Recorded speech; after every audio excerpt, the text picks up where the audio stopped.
One of the fastest ways to level up the pro sound of your piano playing as a producer is to master the art of using the sustain pedal. So in this video, I'm going to be breaking down 3 powerful ways to use your sustain pedal right inside your DAW that's going to upgrade the sound of your piano parts and make your music sound way more professional coming up.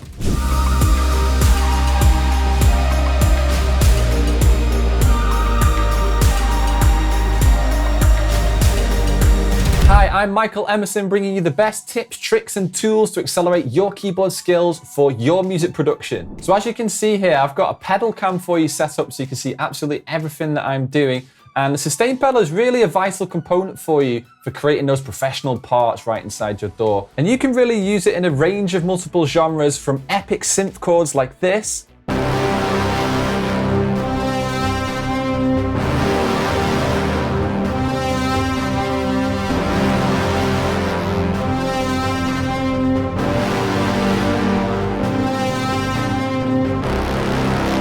to uplifting, sweeping orchestral instruments like this.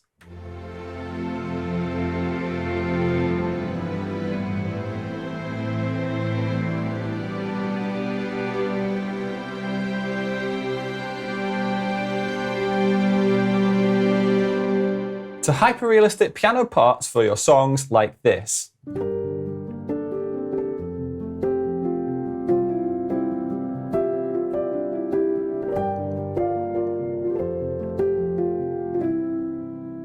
So let's go to number 1, which is stay one step ahead. Now, what do I mean by that? Well, basically, when you use the sustain pedal, if you keep your pedal down, that's going to sustain any notes that you're playing. And it's particularly handy if you're playing on more of a pad sound or like a string ensemble or some kind of synth that's got like a naturally long sound to it. So if I play like a string ensemble like this, because my sustain pedal is down, that means I can let go of the keyboard like that. The pedal's still down, and then when I change chords, it allows me to position my hands before changing the sustain pedal. For example, I could change my hands here, get in position first.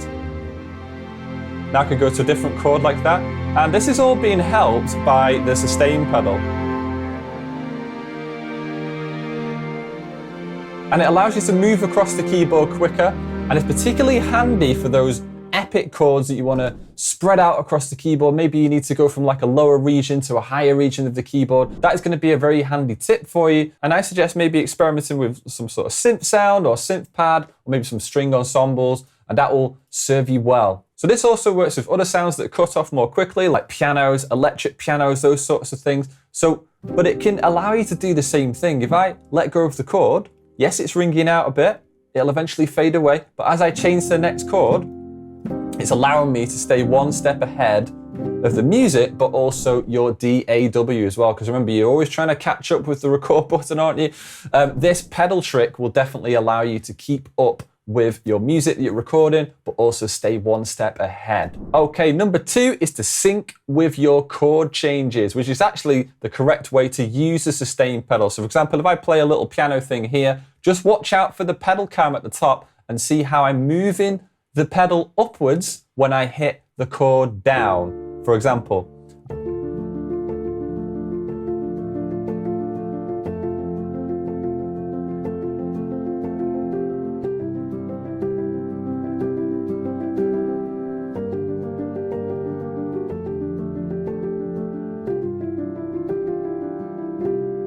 yeah, do you see what I was doing there? I was basically moving the pedal upwards at the exact same time that I put a new chord down. Now, I like to call this the lever technique, which I go into a bit more in my chord accelerator course that's out very, very soon, so be excited about that one.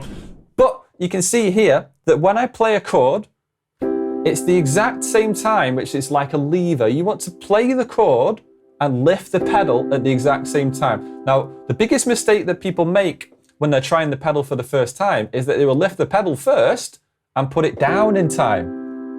No, no, no. You do not want to do that, because what starts to happen is when you play a chord and you lift the pedal up too early, there's a gap, which makes your chords sound uneven and it sounds disjointed, yeah? So the best way to practice the correct motion of how to do it is not even actually play to start with. You can do a little exercise where you basically clap and practice the syncing upwards motion of the pedal in time with a 1, okay? So if you're clapping 1, 2, 3, 4, you can just go up, 2, 3, 4, up, 2, 3, 4. For example, you could do it a little bit like this, and feel free to practice along with me if you've got your sustain pedal out. So we go up, 2, 3, 4, up, 2, 3, 4. And the aim there is to sync that pedal in time with the clap, but it's the upwards motion, not the downwards motion that you want to sync in time. And then once you feel comfortable doing that, then you can progress on to playing it with some chords. So maybe you might just want to try right-hand chords, very easy. Chords to start off with, like root positions like that. And then once you get the hang of it, you're trying to move one step ahead, like we said in point 1, ahead of the music, and get your hand in position first. And then once you have, then you can sync it upwards, and you want to clamp back down on the pedal straight away after you've played the chord. Another thing to watch out for is, often when students are playing this, they will play a very short chord because the pedal is short and quick as well. Try not to do that, because if you do that, the pedal clamping down will not catch the chord. So you have to hold the chord for a little bit, move to the right position, and then once you get the hang of it, you can then try it in more kind of improvised stuff. Every time you change chord,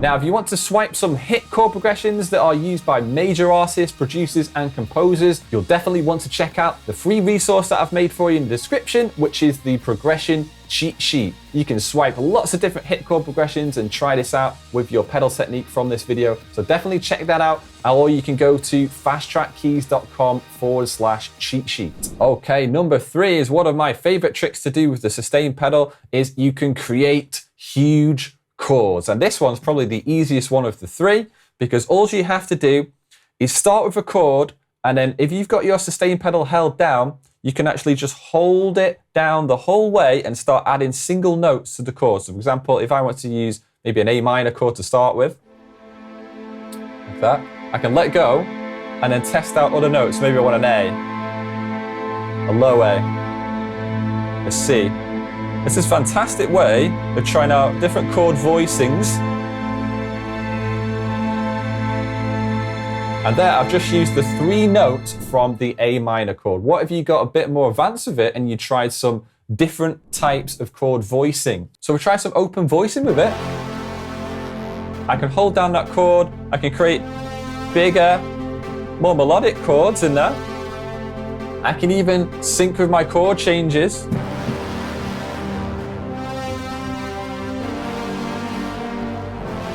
And I can stay one step ahead of the music, because the sustain pedal is allowing me to do that. So if you combine all these 3 tricks that I showed you in this video, some of them are harder than others, but definitely test them out individually, you'll be able to level up your keyboard parts and create some parts that you didn't think was humanly possible with the help of the sustain pedal. So learning to use the pedal like that is definitely an important skill set to have as a producer. But it's no good learning how to use the sustain pedal if you don't have a sustain pedal yet, which is why I have broken down my top picks for sustain pedals, not only in my Music Maker toolkit, which you can find below in the description, and I've shot a special video breaking down my top picks for sustain pedals in different budget ranges. So to check out that video now, click or tap the screen, or another Fast Track Keys video, click or tap the screen. Smash like and subscribe if you got value, and I will see you in the next video.